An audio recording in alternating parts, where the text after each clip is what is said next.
Well, story time. I was just minding my business. I'm actually on my way to award ceremony for my daughter that I actually got invited to via mail yesterday.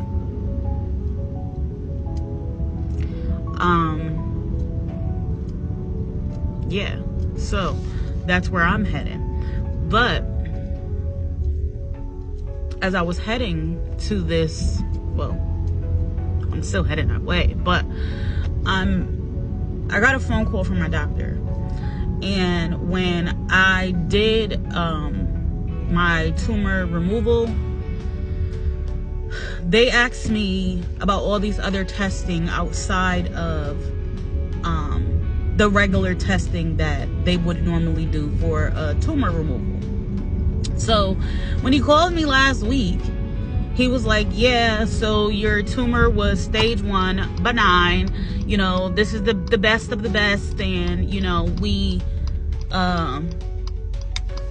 caught everything. We removed everything. And, you know, you'll have your other doctor will check out the other stuff. And then we'll just keep an eye on your MRI and correspond that way, link that way. So I was like, okay. So, you know, he was like, I'll talk to you in 3 months when you get the MRI. Cool. So he calls me today and he says that with the genetic tests that I approved for them to be able to do, it comes back that the tumor is actually more on the stage 2 side and would have the chances of growing back in the same spot.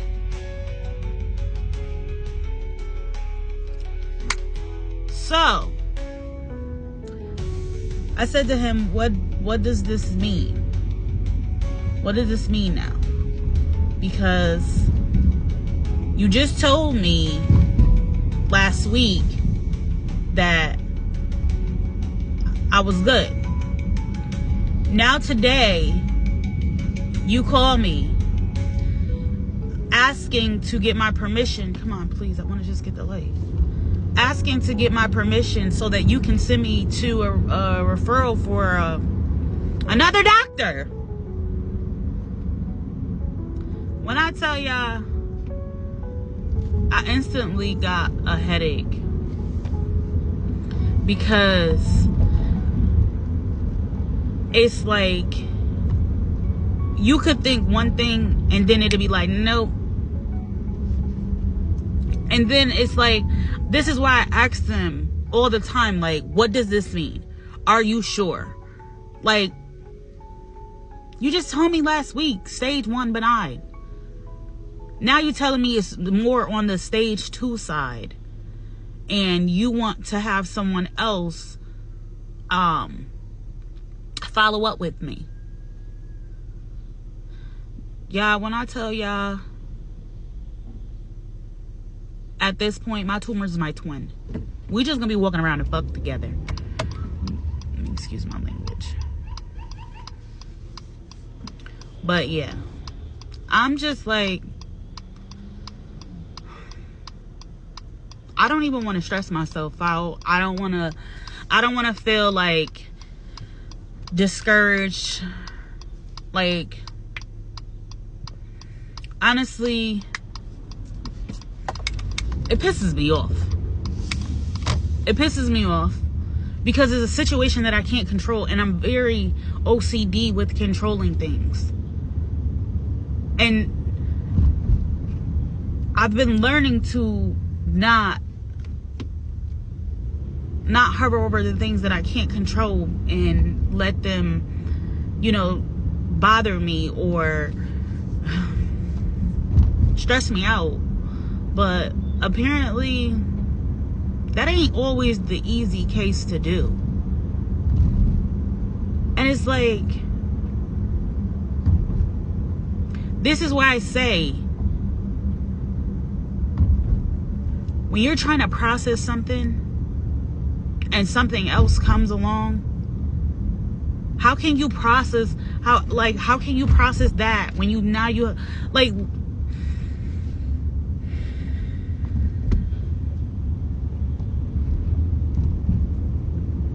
how am I to be able to process, or to, like, I knew that with the test results, I knew that there would be some type of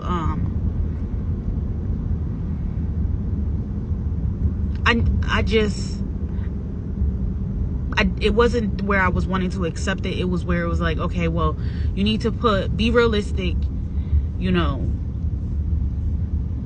It could, you know, like, the results could, you know, be something else, like, you know, like, just basically prepping myself for the worst or the best or whatever, just getting myself ready so that whenever this man call me and tell me whatever's going on inside of my head, whatever he call me and tell me, just prepare yourself, whether it's good or whether it's bad.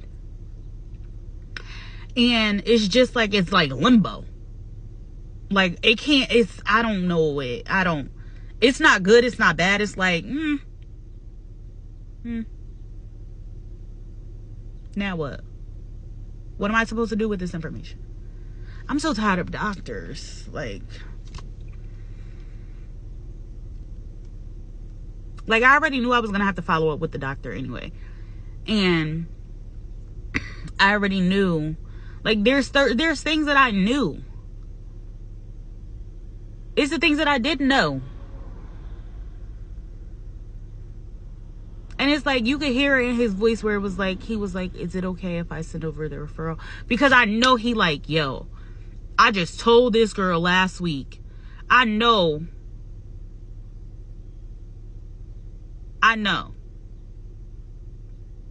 And he know I'm like very, very transparent. Because I even told him, I was like, you know, when you told me, you know, my results, you were not empathetic. He left the room. I was crying in the room by myself. But I should have never went to the doctors by myself. One, I should have had someone there to support me emotionally. I should not have done that.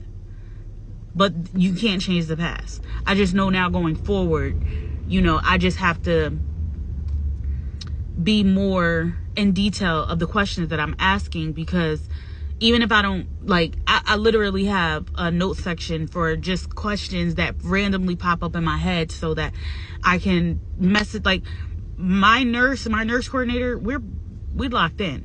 So I don't care if I'm 6 months post-op, I'm messaging her. Why? Because that's my go-to. That's my person. So it's like, now what do I do? Am I gonna have to start over with the new person? Is she like, these are questions like I'm gonna have to email her tomorrow. And then on top of it, they promise in 2 days. Yeah, pray for me. Pray for me. Because when I tell you, it's days where I don't want to get out of the bed. It's days, like, I swear, I feel like I'm moving in slow motion. Like, I have not been able to, like, grasp how I was living before. And it's like, I feel like I'm moving in slow motion. I know everything's not going to come fast. I know everything's not going to come overnight. I know that I'm not going to be able to be the person that I was before. I'm not the person that I was before. But I'm saying, as far as mobility, like, I can't keep this wig on long. It's tight on my head. I can't, I don't want to be outside. I don't want to be around loud noises. I don't want to be around loud people. Like, but I do want to vibe out to some music. That's a different type of vibe. So, you know, I could go for that. But y'all, for real, it's been a long day, and y'all just pray for me, cause I'm in limbo. Y'all in limbo with me. We in limbo together, cause I don't know, and I can't give y'all the answers. I can't give y'all the answers, Sway.